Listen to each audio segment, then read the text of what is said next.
Bueno, buenos días.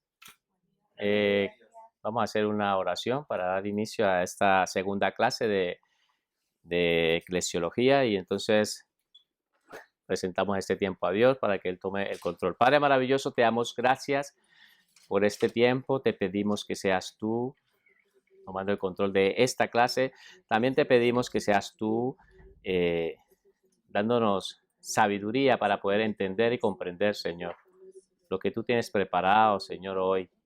Lo que hoy quieres hablarnos, que despeje, Señor, nuestra mente, Señor, que nos dé sabiduría, Señor, y que podamos nosotros entender, Señor, lo que en tu palabra está oculto.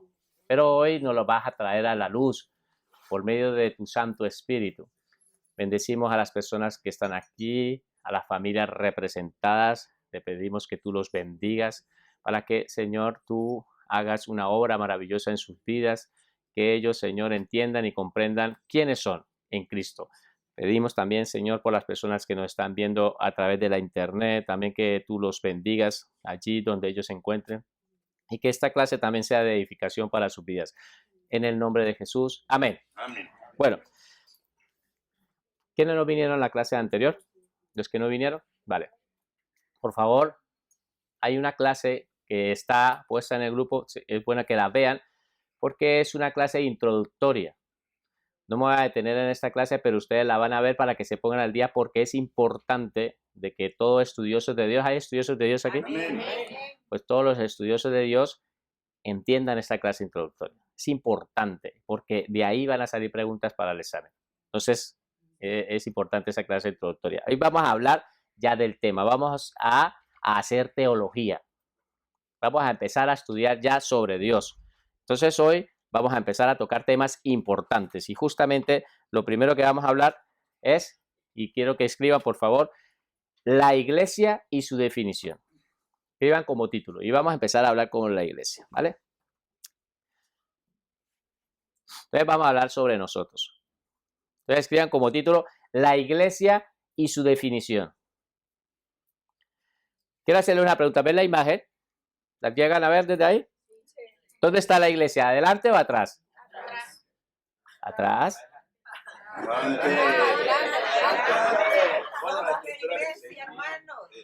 No, mira lo que les voy a decir una cosa.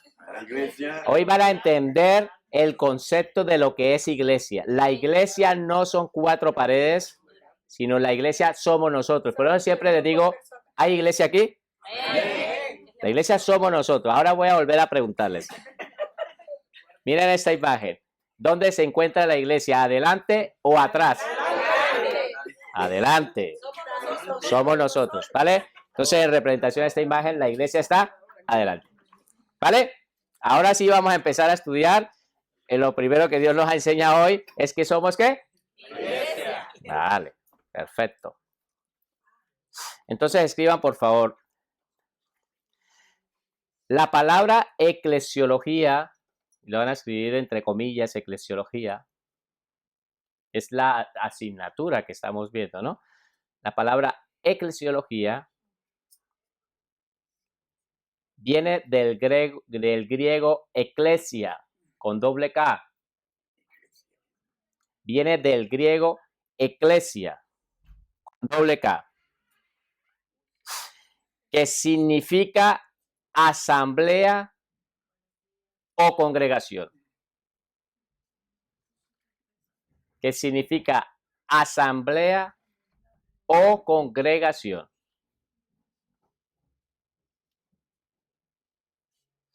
La palabra eclesiología viene del griego eclesia, que significa asamblea o congregación.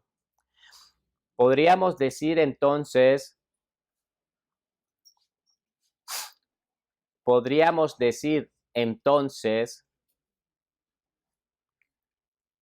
que la iglesia es la asamblea. Podríamos decir entonces que la iglesia es la asamblea o congregación de todos los santos, coma.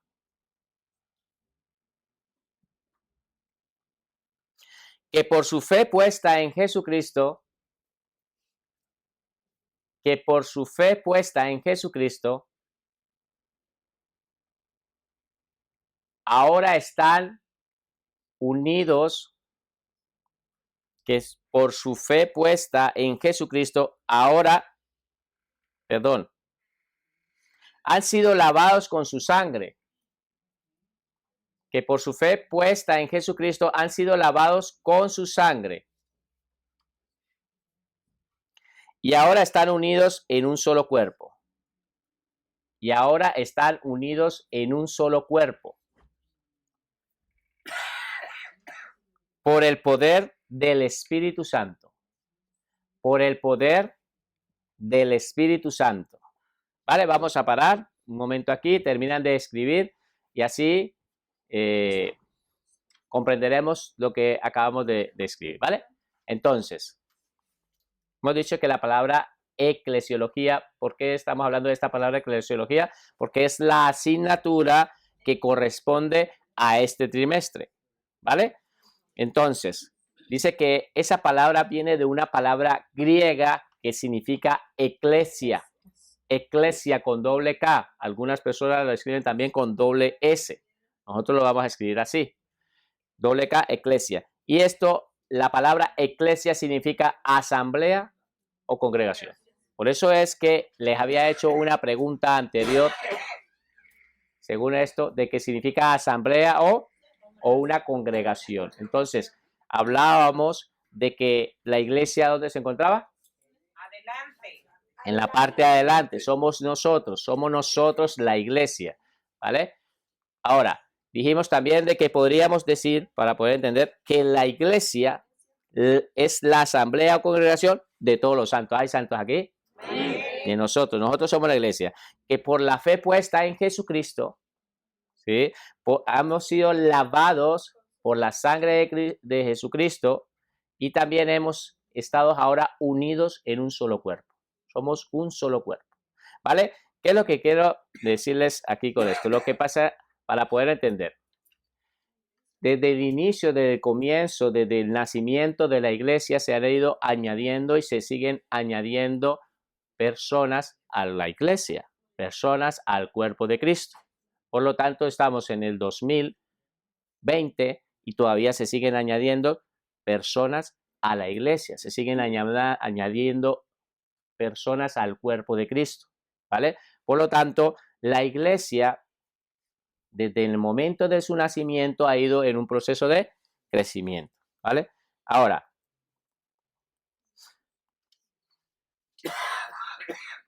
vale, la iglesia o cuerpo de Cristo,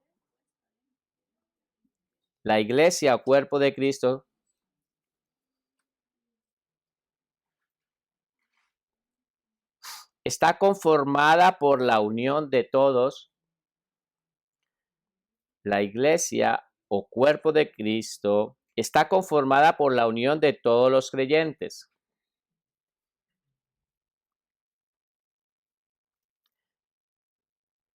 Está conformada por la unión de todos los creyentes de todos los tiempos alrededor del mundo.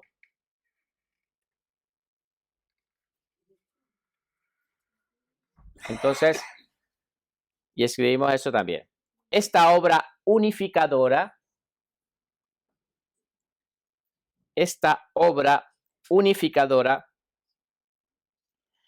ha sido posible.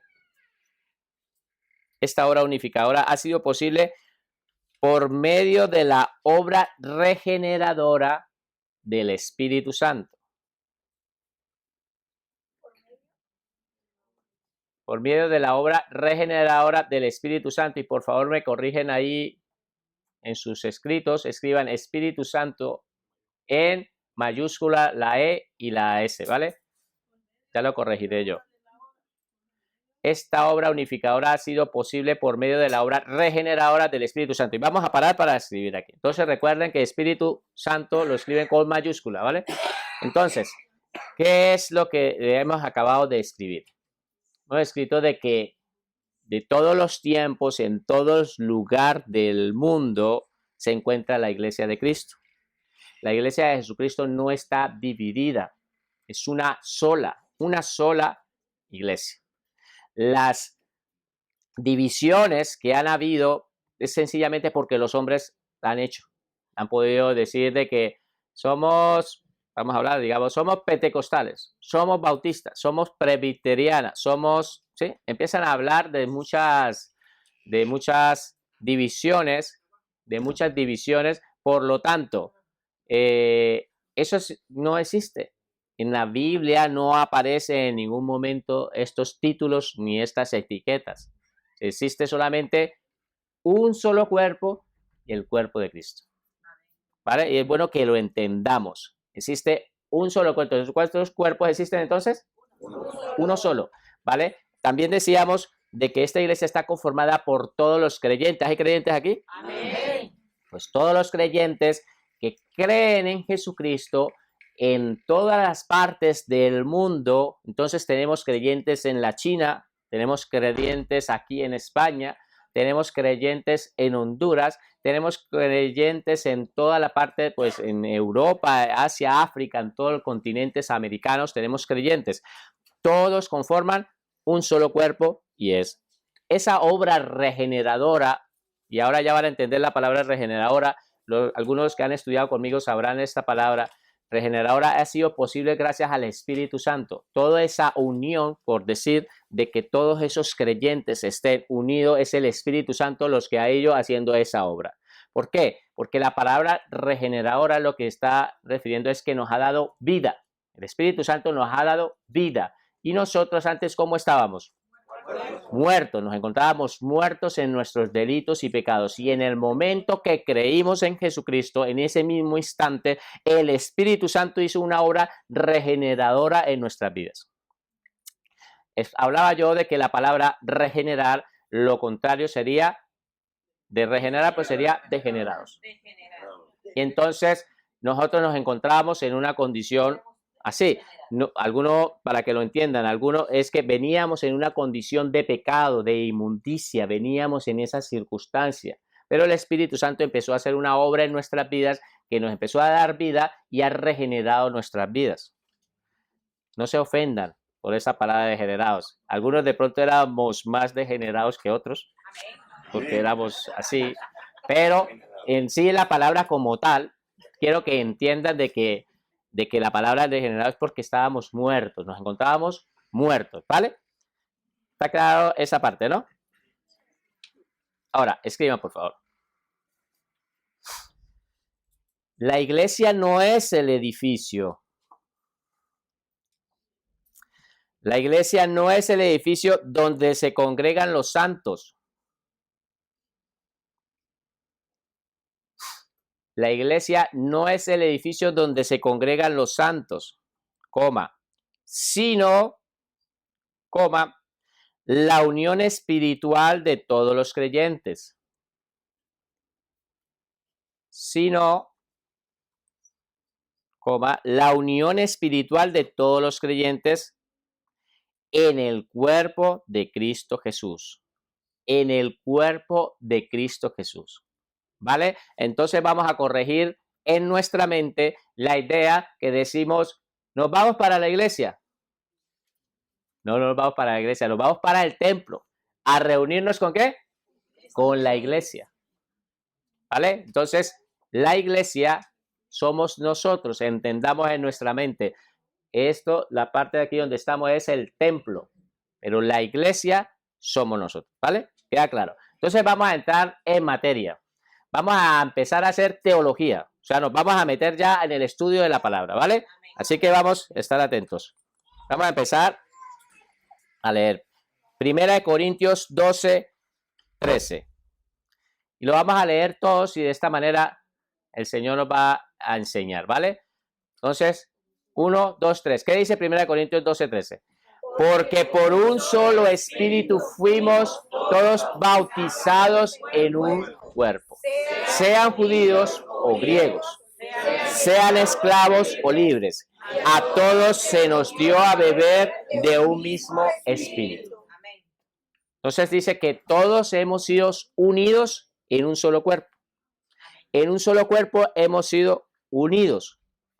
No importa que seamos judíos o griegos. Aquí la palabra griego se refiere a los A los gentiles, se refiere a los gentiles. También puede ser esclavos o sean libres. A todos se nos dio a beber de un mismo espíritu. Entonces, para poder entender también, seguramente los que estudiaron conmigo el trimestre anterior van a poder entender esta palabra bautizados. Y yo quiero decirle qué significa la palabra bautizados. Sumergir. La palabra bautizar significa sumergir. Esa es la palabra, el significado de la palabra bautizar.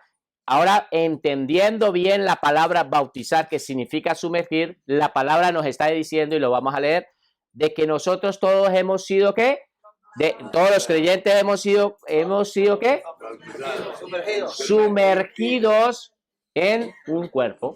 Hemos sido introducidos dentro de un cuerpo, que es el cuerpo de Cristo. ¿Vale? No importa si somos judíos o no somos judíos. A todos se nos dio de beber el mismo espíritu. El Espíritu Santo nos ha dado de beber, Dios nos ha dado de beber el mismo espíritu. A todo.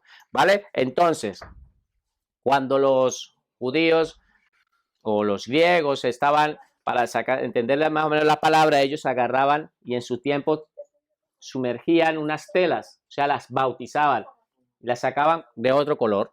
Por lo tanto, la palabra bautismo significa sumergir, ¿vale? Es bueno que nosotros entendamos de que para poder, que el Espíritu ha hecho una obra en nuestras vidas, tenemos que entender que nosotros tenemos que estar dentro de Cristo, en Cristo. Tenemos que estar dentro. No te salvas estando a la orilla, al lado. Te salvas estando ¿cómo? Dentro, en Cristo, sumergido en Cristo, bautizado en Cristo. Es la única manera que la salvación ocurre y que el Espíritu Santo hace una obra, que tú estás dentro de Cristo. Por eso quiero que tomen nota y pongan mucho atención de que cuando Pablo habla y utiliza la palabra en Cristo, con Cristo, esa palabrita es una palabra teológica muy profunda, porque él ahí está tratando de explicarle está tratando de explicar de que nosotros estamos dentro del cuerpo de Cristo. Entonces a veces leemos muy deprisa y no le ponemos atención a esa palabra. Yo se lo quiero dejar como observación.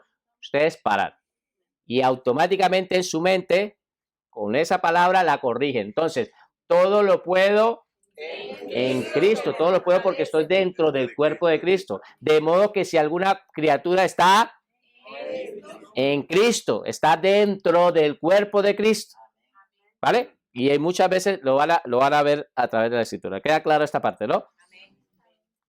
Por lo tanto, continuamos. Vamos a ver otro ejemplo. Efesios 5, 23, 30. Lo vamos a leer. Escriban la cita bíblica.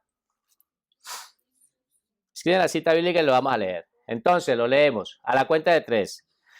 Porque el marido es cabeza de la mujer, así como Cristo es la cabeza de ¿qué?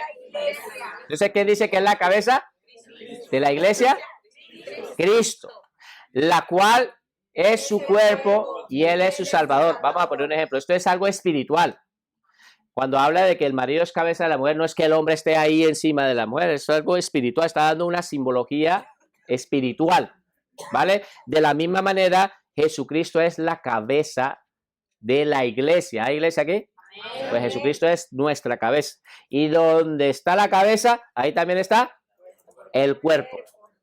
Nosotros estamos también ahí. Donde esté la cabeza, nosotros también está el cuerpo. ¿Vale? Entonces seguimos leyendo. Así que, como la iglesia está sujeta a Cristo, así también, vamos a leerlo. Las casadas lo estén a sus maridos en todo. Maridos, amar a vuestras mujeres, así como Cristo amó a la iglesia y se entregó a sí mismo por ella, para santificarla, habiéndola purificado en el lavamiento del agua por la palabra. Voy a parar aquí un momento. Entonces, la palabra, ¿qué nos está diciendo? Nos está diciendo de que es cierto que este versículo se utiliza mucho para que el marido amara a vuestra mujer, es cierto. Pero nosotros hoy, como en el tema que estamos tratando, nos vamos a enfatizar en lo que somos nosotros y Jesucristo, ¿vale? Por lo tanto, hablaré de Jesucristo. Entonces, dice que Jesucristo amó a la iglesia, que se entregó él a sí mismo. Y dice algo muy importante. Cuando él hizo eso, empezó primero a ¿qué? Santificarla. Dice que después de que se entregó a sí mismo por ella, o sea, que dio su vida, la santificó. ¿Por qué santificarla? Porque como estamos dentro del cuerpo de Cristo, en el momento de que nosotros, como estamos dentro de ese cuerpo, hemos sido santificados. Posicionalmente estamos dentro de un cuerpo, que es el cuerpo de Cristo. Por lo tanto, Dios nos ve a nosotros santificados. ¿Y cómo nos ha santificado? Dice, habiendo purificado en el lavamiento del agua por la palabra. ¿Es importante esto que estamos haciendo aquí?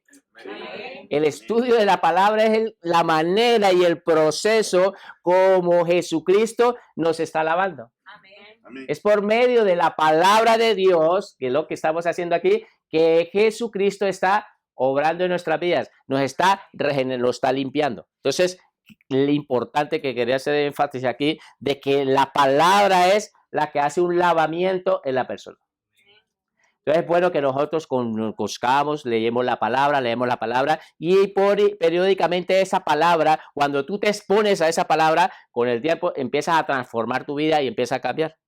Pero es porque has tenido mucha exposición a través de la palabra. Seguimos leyendo el versículo, ¿vale?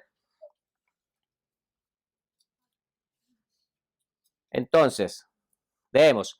A fin de presentársela a sí mismo, después de que la ha lavado, así hecho con el lavamiento de la palabra, presentársela a sí mismo, una iglesia gloriosa, que no tuviese mancha, ni arruga, ni cosa semejante, sino que fuese santa y sin mancha. Así también los maridos deben amar a sus mujeres como sus mismos cuerpos. El que ama a su mujer, a sí mismo se ama. Porque nadie aborreció jamás su propia carne, sino que la sustenta y la cuida, como también Cristo a la iglesia. Ojo aquí, porque somos miembros de su cuerpo, de su carne y de sus huesos. ¿No les parece fantástico esto? La palabra nos está diciendo de que nosotros somos miembros de su cuerpo, de sus huesos, de su carne. Somos miembros, somos parte del creador del universo. Esto debería darnos de verdad mucho gozo entender esto. Cuando nosotros entendemos esto, nos da a nosotros una seguridad y una identidad de quiénes somos delante de Dios. Amén. Eso es bueno entender esto porque en nuestra vida cotidiana, entendiendo tú quién eres posicionalmente delante de Dios, eso te va a hacer libre de muchas cosas. El enemigo va a venir y te va a intentar hacer daño o colocarte en una serie de circunstancias, pero cuando el Espíritu Santo te revela y te refresca de quién eres en Cristo, automáticamente tú dices, mentiroso Satanás, apártate de mí. Yo soy un hijo de Dios, lo creo. ¿Ve? Eso es lo que quiero más o menos que entienda, de que la palabra de Dios nos enseña algo muy profundo. Entonces, nos presenta, dice que Jesucristo mismo se quiere presentar a sí mismo en el 27, una iglesia gloriosa, una iglesia que no tuviera mancha. Eso es una mentira que la gente quiere decir, no, es que no importa lo que haga, Dios siempre va a estar ahí contento y va a estar contigo ahí. Eso es una mentira. Sí es cierto que Dios nos ama, pero Dios quiere presentarse a una iglesia ¿qué? Gloriosa, una iglesia sin mancha, una iglesia sin arruga.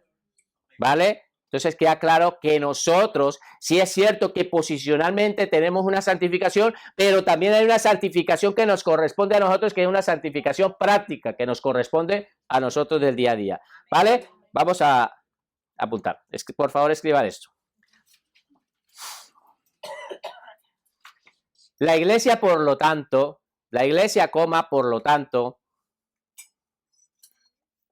es universal. La iglesia, por lo tanto, es universal, porque está conformada por todos los creyentes, alrededor del mundo sin importar su raza, está conformada por todos los creyentes alrededor del mundo sin importar su raza, lengua o nacionalidad. Entonces, por lo tanto, la iglesia es ¿qué? Universal, una iglesia que se encuentra en todo el mundo y está conformada de todo el mundo por creyentes. No importa si la raza, no importa su lenguaje que tenga, su idioma, y tampoco importa la nacionalidad. Eso no importa. En esos límites se ocurren aquí en la tierra, pero en el cielo no existe esto. En el cuerpo de Jesucristo somos uno solo. ¿Vale?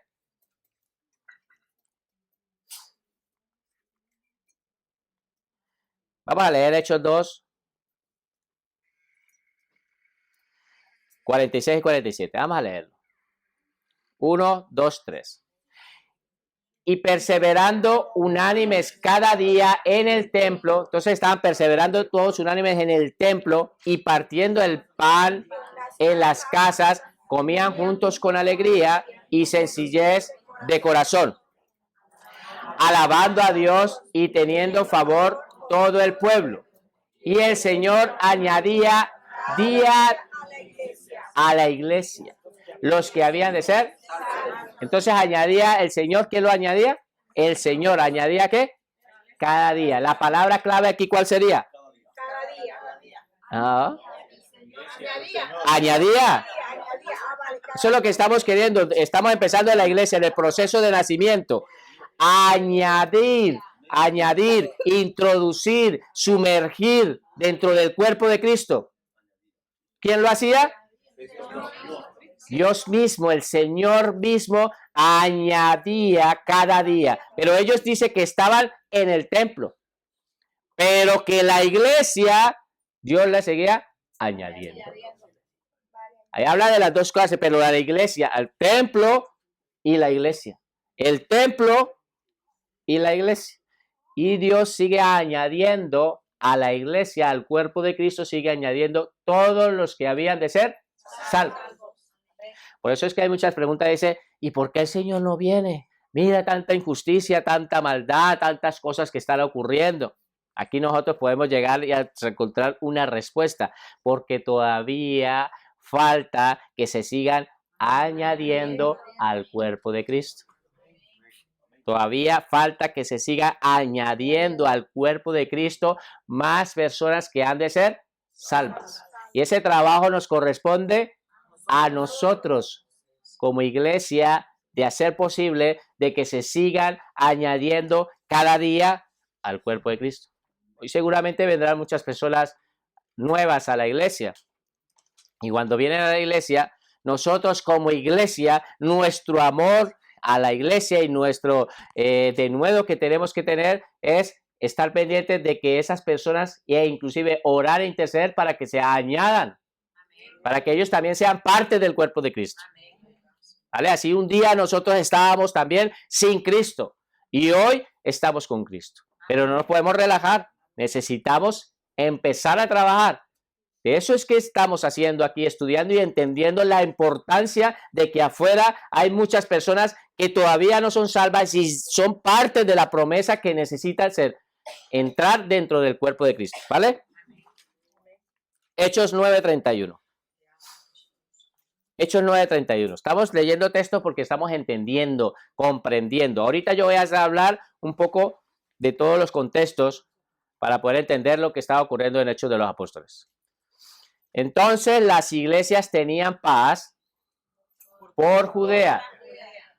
¿Quiénes las iglesias? ¿Los templos, las sinagogas? No, la iglesia, o sea, las personas tenían ¿qué? Paz por toda Judea, Galilea y Samaria. Y eran edificadas. ¿Eran qué? Edificadas. Quédense con esta palabra, edificadas. ¿Quién hace esa edificación? Cristo. Jesucristo hace esa edificación. Andando en el temor del Señor y se acrecentaban fortalecidas por el Espíritu Santo. Entonces, se quedan con la palabra. Ahora sí, vamos a empezar a hablar un poquito del contexto.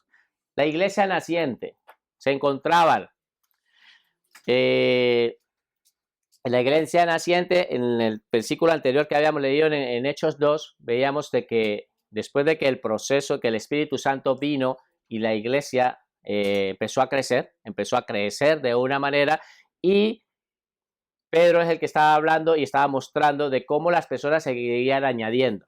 Ahora más adelante vamos a comprender estos procesos de la iglesia, de lo que es el crecimiento de la iglesia. Por lo tanto, el libro de los Hechos es importante que lo lean, porque habla de la iglesia. Se habla de la iglesia y del nacimiento de la iglesia. Entonces les recomiendo de que por favor lean el libro de los Hechos para que ustedes puedan entender y comprender, porque estamos utilizando muchos pasajes bíblicos de Hechos, ¿vale? Por lo tanto, vamos a ver qué más dice la palabra, qué nos dice. Bueno, vamos a escribir esto, por favor. Jesucristo es la piedra fundamental. Jesucristo es la piedra fundamental sobre la cual está siendo edificada la iglesia. Jesucristo es la piedra fundamental sobre la cual está siendo edificada la iglesia. Jesucristo ha hecho posible la unidad de todos los creyentes. Jesucristo ha hecho posible la unidad de todos los creyentes en un solo cuerpo. En un solo cuerpo. Y voy a parar aquí. Quiero hablar un poquito, poder entender. Jesucristo es la piedra fundamental. Jesucristo es la roca. Jesucristo es la base principal en la cual el cuerpo de Jesucristo, la iglesia, está siendo edificada. Voy a hablar un poquito, algo que me ha sucedido a mí. Hace muchos años yo me aparté del evangelio por un buen largo tiempo. Cuando volví al Señor, me pregunté, Señor, ¿qué fue lo que pasó? ¿Por qué me aparté de ti? ¿Qué fue lo que ocurrió? Y yo, entendiendo, después con el tiempo, estudiando la palabra, llegué a la conclusión de que yo no estaba fundamentado en Jesucristo. No estaba fundamentado en Jesucristo. Me acuerdo que iba a la iglesia, me gustaba, participaba, servía. Si había algo que hacer, pues venía un día a hacer un servicio, como muchos hermanos que seguramente lo hacen, pero pues no me capacitaba, no entendía. Y las veces que intenté capacitarme, empecé a estudiar sobre el Antiguo Testamento, cosas de lo que era el tabernáculo. Pero yo en Jesucristo como tal no estaba fundamentado. Entonces el enemigo sabe y entiende de que una persona o un pueblo sin conocimiento, la palabra dice que perece. Por lo tanto, ocurrió en mi vida de tal manera de que vino el enemigo y me vio que no estaba yo firme sobre la roca, entonces hizo lo que tenía que hacer, por no tener conocimiento y entender. Ahora, ¿por qué nosotros intentamos, primero que todo, en la iglesia enfocarnos de que en esta iglesia seamos muy cristocéntricos? Porque entendemos que es en Jesucristo en que nosotros necesitamos estar apoyados como iglesia. Y nos preocupamos como iglesia a que ustedes se capaciten y entiendan de quién es Jesucristo, quién es tu Salvador, que lo conozcan y sepan para que ustedes estén firmes en la roca. ¿Vale? Era una observación que quería hacerles. Es importante que lo entiendan. No solo hay que servir. ¿Y conocimiento? Sí, podrás servir un año y lo haces muy bien y lo que seas.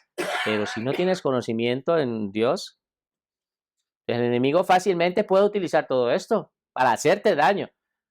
Lo hizo en mi vida y lo ha hecho con muchas personas. Él es muy astuto. Y claro, si tú no estás firme, pues automáticamente, al no tener conocimiento y entender quién eres tú en Cristo y quién es Cristo, por lo tanto, entonces te puede tambalear.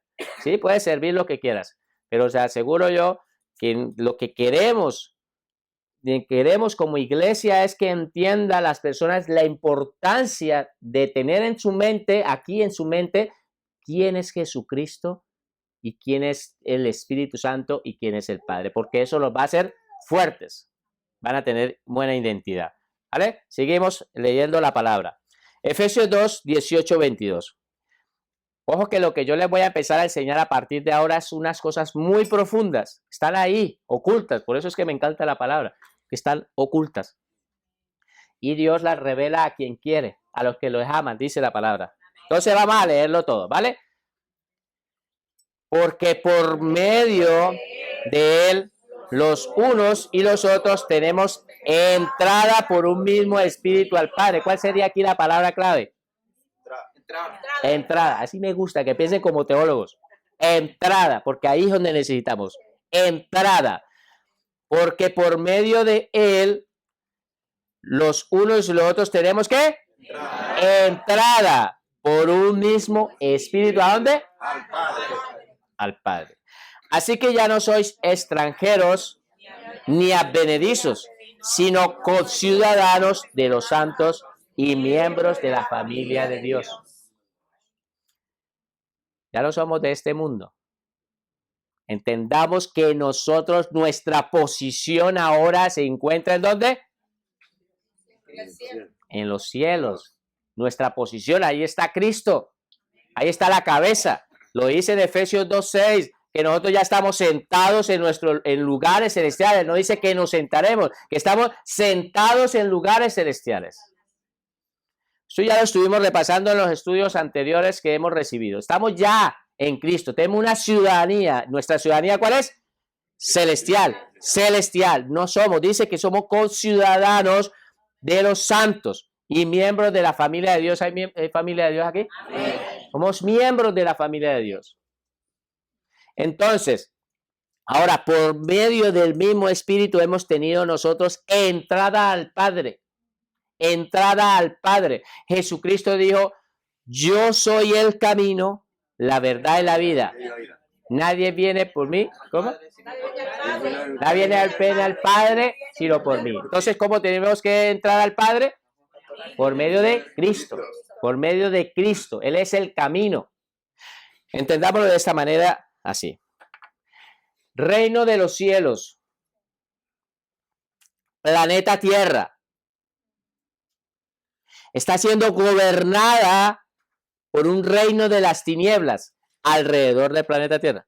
Entonces, reino de los cielos, el gobierno de las tinieblas ejerciendo dominio sobre la tierra.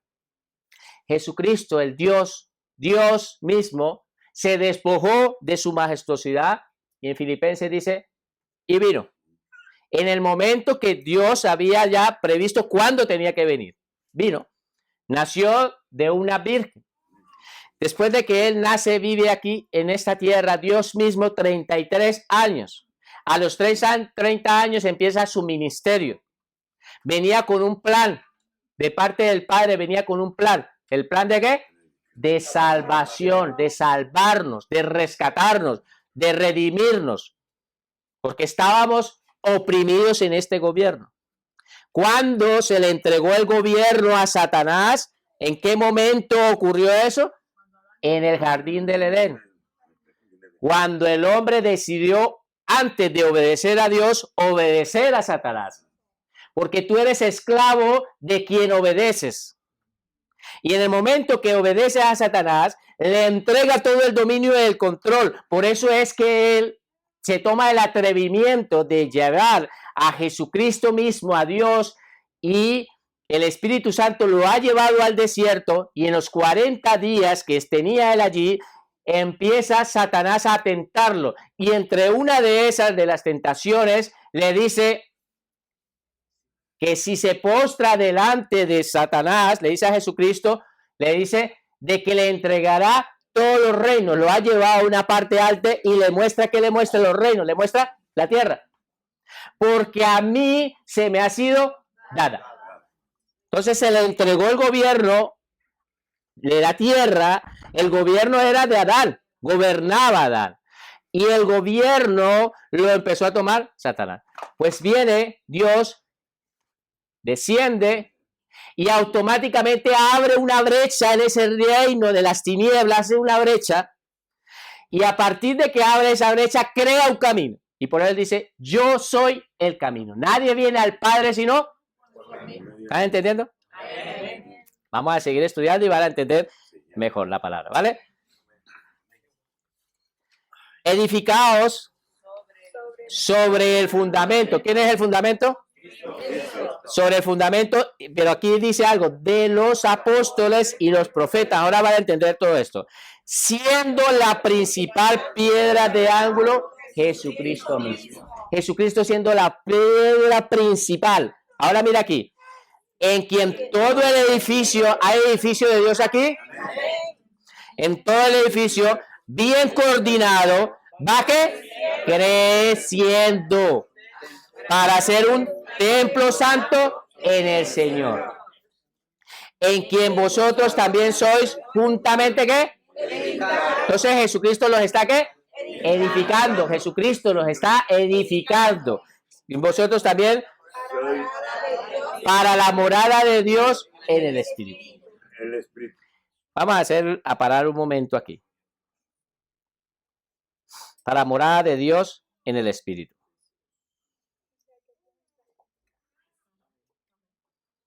Bueno, dice la palabra de Dios, pero vamos a entender un poquito cuando empezamos a hablar de estas cosas. Dios mismo, el creador. Mira, para las personas que se encuentran aquí hay sillas, los que están allí de pie. Dios mismo, entiendan esto, por favor. Dios quiere habitar con el hombre. Lo voy a volver a decir a ver si lo entienden. Dios quiere habitar con el hombre. Amén. Bueno, Dios quiere habitar con nosotros. Y en el momento de que en la creación, Dios que habitaba con Adán, él habitaban los dos. Por eso es que Adán dice en la palabra de que se escondió y escuchó la voz de Dios, que la escuchaba, audiblemente la escuchaba, ¿vale? ¿Por qué? Porque quiere habitar. Pero viene el pecado y hace una separación. La palabra pecado ha hecho posible de que lo que haga es que Dios, que nuestro Dios es santo y un hombre pecador, pues es imposible que Dios pueda habitar en un hombre pecador. Porque Él es santo, Él es así, su naturaleza es santa. Por lo tanto, hubo una separación. Eso se llama una muerte. La palabra en la Biblia, cuando se habla de muerte, la palabra representa una separación, apartados. Por eso es que dice que estábamos antes, o que las personas que están afuera están muertos en sus delitos y pecados. Y tú los ves, están vivos, pero están muertas espiritualmente. Están muertas, están separadas de Dios. Eso representa la muerte que tienen. Están apartados de Dios, están muertos espiritualmente. Dios quiere habitar con el hombre. Entonces Dios viene con el pueblo de él y le dice a Moisés que le haga un tabernáculo conforme al que ha visto en los cielos. Entonces Dios le ha mostrado un tabernáculo en los cielos y le dice a Moisés que haga un tabernáculo de tal manera y le da las indicaciones cómo tiene que ser ese tabernáculo, porque Dios quiere habitar con el hombre. Entonces, en ese tabernáculo que construye, pues Dios habitaba. En la Shekinah de Dios se encontraba en el lugar santísimo. Los que conocen, me gusta esto porque hay algunos lo entenderán, otros no, pero está atrio, lugar, ¿qué? Santo y lugar santísimo. Pues en el lugar santísimo es donde moraba Dios, donde habitaba, Dios descendía. La presencia de Dios habitaba allí. No voy a entrar aquí. Lo que quiero que quede claro es que Dios, el creador del universo, quería habitar junto con su pueblo. Después ocurre de que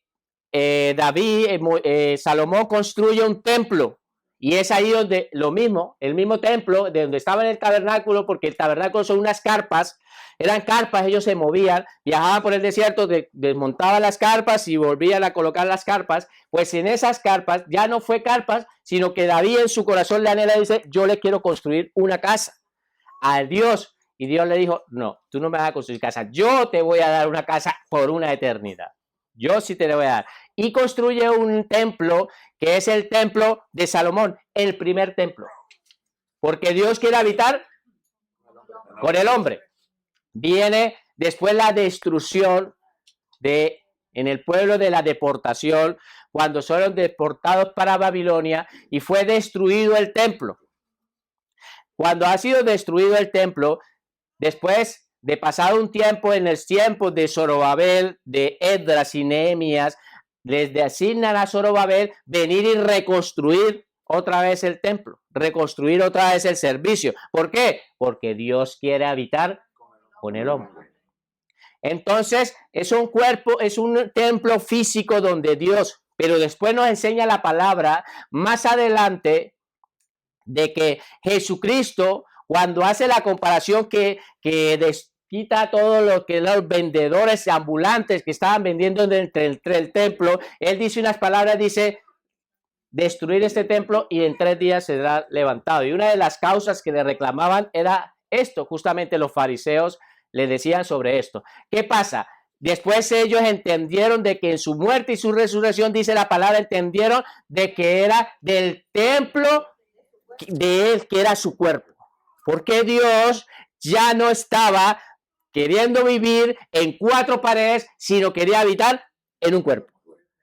Después de que Jesucristo ha resucitado, se ha hecho posible de que todos los santos, todos los que creen en Jesucristo, conformen parte de un templo, porque Dios quiere habitar con el hombre. Hoy en día Dios está habitando en cada uno de nuestras vidas, está habitando y seguirá habitando por una eternidad. ¿Vale? Entonces es bueno que entendamos esta parte, porque es cierto, después de que el Señor Jesucristo muere, en el año 70 fue destruido el templo que había construido Herodes, y lo habían reconstruido Herodes, ¿vale?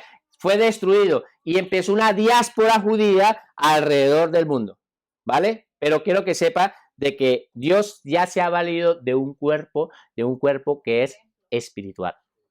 Ya no es un cuerpo físico, es un cuerpo espiritual, un cuerpo incorruptible, ¿vale? Vamos a seguir leyendo aquí. Escriba, por favor. El primer creyente en ser colocado sobre la piedra.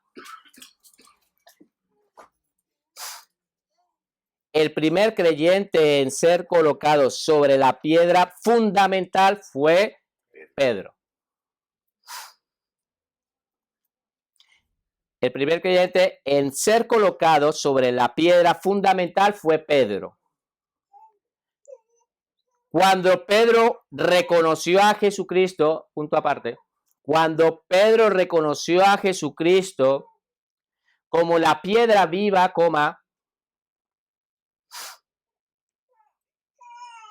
inmediatamente fue colocado dentro del cuerpo de Cristo. Cuando Pedro reconoció a Jesucristo como la piedra viva, inmediatamente fue colocado dentro del cuerpo de Cristo.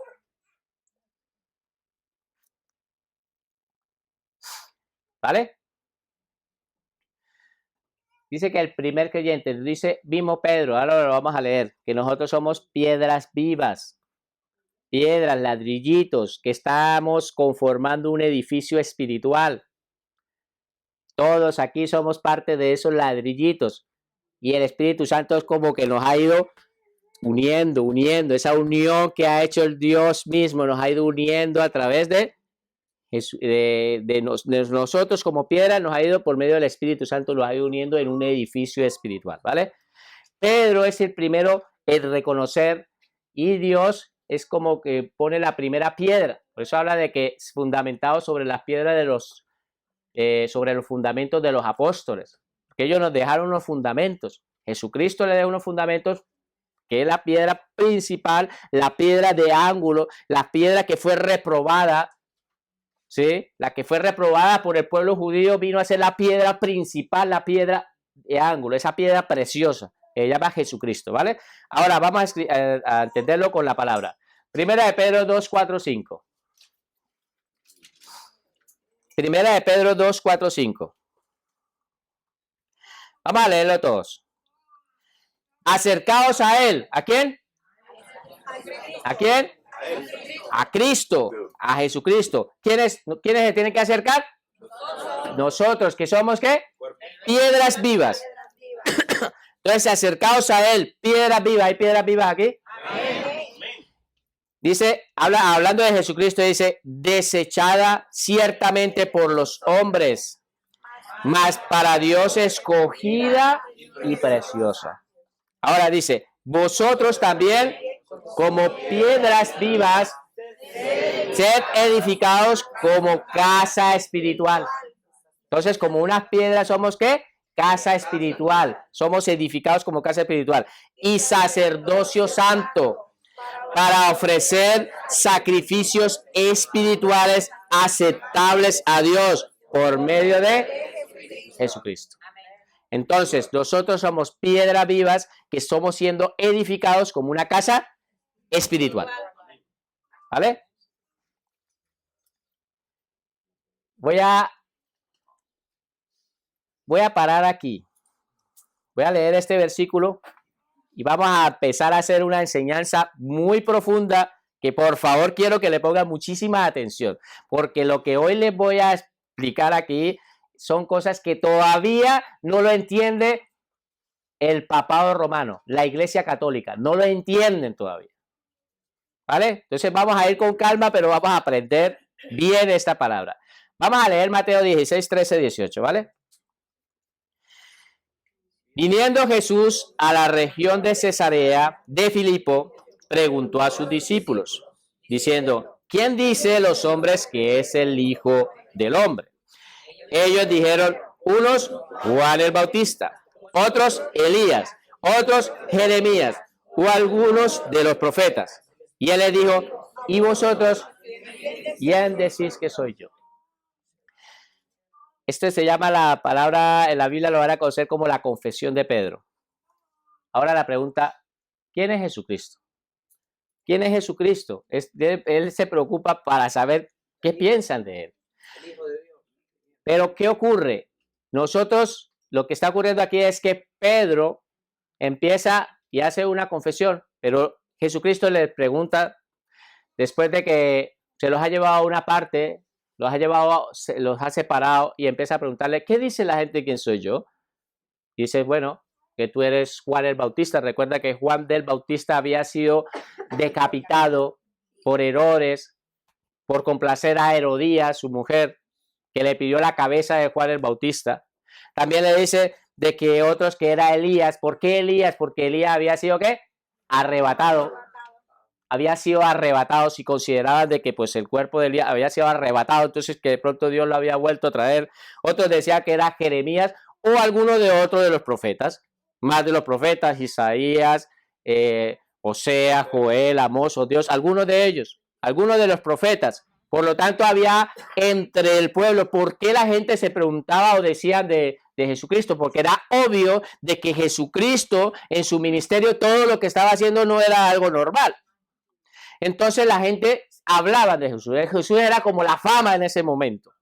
Estaba ocurriendo. No era porque él la estaba buscando, era que era obvio en sus sanidades y la cantidad de liberaciones que la gente salía a las calles, se agolpaba y se quedaban sorprendidos con las doctrinas, con la autoridad, con la manera como se dirigía al Padre, porque lo tenían, recuerda la clase pasada que lo tenían un poco lejano y lo ha acercado diciendo, Padre, era algo que estaba ocurriendo en esa época, estaba ocurriendo algo muy fuerte, entonces estaba Jesucristo en boca de mucha gente.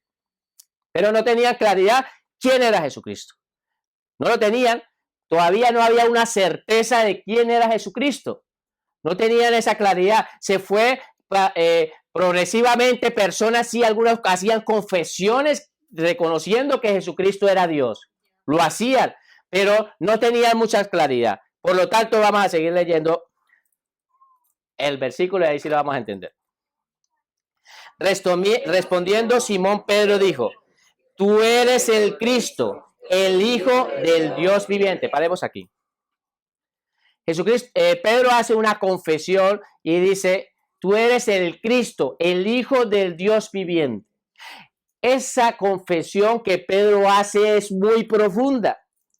Pedro lo que estaba queriendo decir cuando lo reconoce que Jesucristo es el Cristo, que es el Mesías, tú eres el enviado, tú eres el que habló Moisés, que iba a enviar a un profeta al cual teníamos que oír. Tú eres el que en la palabra dice de que en Génesis 3:15, cuando en el protoevangelio da un anuncio que le dice de que de la mujer van a ser uno que le iba a pisar en la cabeza a Satanás. Tú eres ese, y que ese le iba a herir en el calcañar. Tú eres ese, o sea, es una profecía cumplida. Tú eres el Hijo del Dios, el creador de los universos. O sea, Pedro lo que le estaba haciendo una confesión, era una confesión reconociendo a Jesucristo como el Mesías, el ungido, el enviado de Dios, el que había estado hablando los profetas durante muchos años, había estado esperando la venida.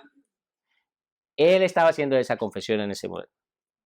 Por lo tanto, vamos a seguir leyendo el otro versículo, así vamos a entender. ¿Qué dice? 17. Entonces le respondió Jesús: bienaventurado eres, Simón, hijo de Jonás, porque no te lo reveló carne ni sangre, sino mi Padre que está en los cielos. Le hace una revelación. Ojo aquí. Entonces dice que esa revelación no vino por ser ni él inteligente, o era una persona que había estudiado la palabra, o Pedro era una persona que era un erudito de la palabra, conocedor del Antiguo Testamento, de la palabra. Cuando me refiero a la palabra, me refiero al Antiguo Testamento. No era una persona así, sino que era una revelación que había venido directamente del Padre, una revelación por el Espíritu. Eso es lo que le estaba diciendo, por eso le dice bienaventurado. Esto no te lo ha revelado carne ni sangre. No hay manera de que alguna persona física te pueda dar esta revelación, si no es dada directamente de Dios. Como muchas veces los estudios que nosotros tenemos con la palabra, es el Espíritu Santo que nos revela, nos muestra. Ahora, ¿qué más les dice? Y yo también te digo, Pedro hace una confesión hacia él. Y él automáticamente le devuelve otra confesión. ¿Qué le dice? Y yo también te digo, tú eres Pedro, que Pedro significa Petro, piedra pequeña. Y sobre esta roca edificaré mi iglesia, y las puertas del Hades no prevalecerán contra él. Aquí nos vamos a detener este versículo, lo que queda de parte de la otra clase. Ojo, lo que el Señor Jesucristo le acaba de decir a Pedro, le está diciendo una revelación que no lo entiende el papado romano. Ellos tomaron este versículo, lo sacaron fuera del contexto y dijeron, de manera que Jesucristo, o Dios, está edificando la iglesia, que es la palabra primera que se nombra en la Biblia, la primera vez que se pronuncia la palabra iglesia es por boca del Señor Jesucristo. En Mateo 16:18. Es la primera vez que se pronuncia la palabra iglesia, porque era un misterio que era oculto para todas las generaciones anteriores. Ahí, en el momento que le habla de la palabra iglesia, le da una profundidad en estas palabras del versículo 18 que vamos a profundizar. Dice, yo también te digo que tú eres Pedro. Entonces, ellos tomaron diciendo, Jesucristo dice de que sobre esta roca, o sea, sobre Pedro, diciendo, y yo también te digo que tú eres Pedro, y sobre esta roca edificaré mi iglesia. Entonces ellos consideran de que sobre Pedro está siendo fundamentada la iglesia. Que Dios, el creador del universo, ha depositado la confianza en un hombre. Que Dios, el creador del universo, está depositando la confianza en un hombre para poner algo tan sagrado como es la iglesia en Pedro. Entonces resulta que Pedro murió y ellos consideraron de que es el Papa, y después vino otro y otro y otro, y este es el momento donde ellos creen que sobre Francisco se está edificando la iglesia. Eso es un error. Digan error. Lo que el Señor Jesucristo, el mismo Pedro lo reconoce en su palabra, le dice que Él es la piedra viva. Mismo Pedro, como adelantándose a las cosas, reconoce que no es Pedro, sino la piedra viva es Jesucristo.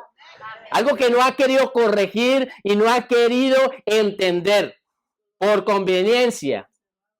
Por conveniencia no han querido corregir. Consideran de que son el vicario de Cristo aquí en la tierra, de que toda la iglesia universal está siendo fundamentada sobre el Papa que hay ahorita de curso, en este caso, Francisco.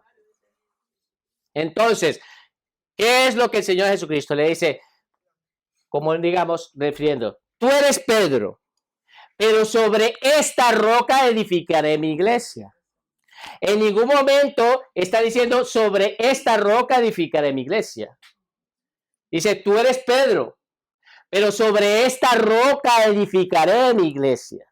Y ahora dice, bienaventurado, y sobre esa roca, ¿qué roca? La roca de revelación, de que Jesucristo es el Hijo de Dios, Jesucristo es el Dios viviente, sobre esa revelación que dijo Pedro. ¿Vale? Ahora, vamos a pasar,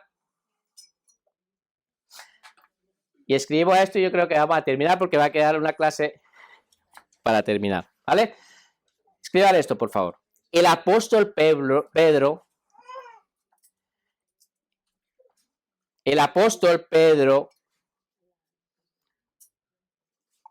reconoció a Jesús como la piedra fundamental. El apóstol Pedro reconoció a Jesús como la piedra fundamental sobre la cual sería edificada la iglesia. El apóstol Pedro reconoció a Jesús como la piedra fundamental sobre la cual sería edificada la iglesia. Punto aparte. Es bueno observar que Pedro jamás reclamó dicha posición.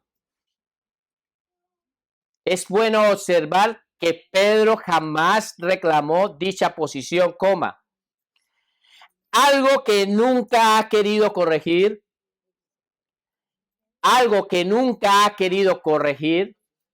la Iglesia Católica Romana.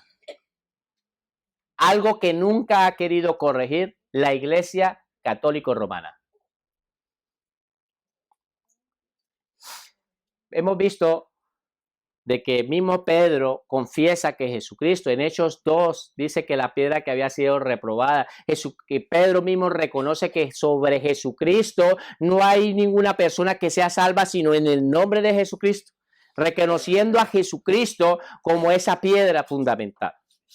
Reconociendo a Jesucristo, esa posición, eso no se lo ha de Pedro ni siquiera en ningún momento, él mismo lo reconoció, pero es un error garrafal teológico que la Iglesia Católica ha querido tomarse esta palabra y empezar a decir que sobre los papas es que se está fundamentando la Iglesia. Vamos a orar y que el Señor nos ayude. Espero que les haya gustado la clase. Que verdaderamente vamos a orar y darle gracias a Dios por lo que Dios hoy nos ha revelado. Padre maravilloso, te damos gracias por este tiempo. Gracias, Señor, por tu palabra, porque tu palabra es maravillosa, Señor, en lo cual nos enseña, Señor, y nos revela, Señor, esos misterios ocultos, Señor, que están ahí en tu palabra, Señor. Te pedimos que nos des la sabiduría para poder entenderla y poderla comprenderla y tomarla, Señor, con madurez. Gracias te damos en el nombre de Jesús. Amén.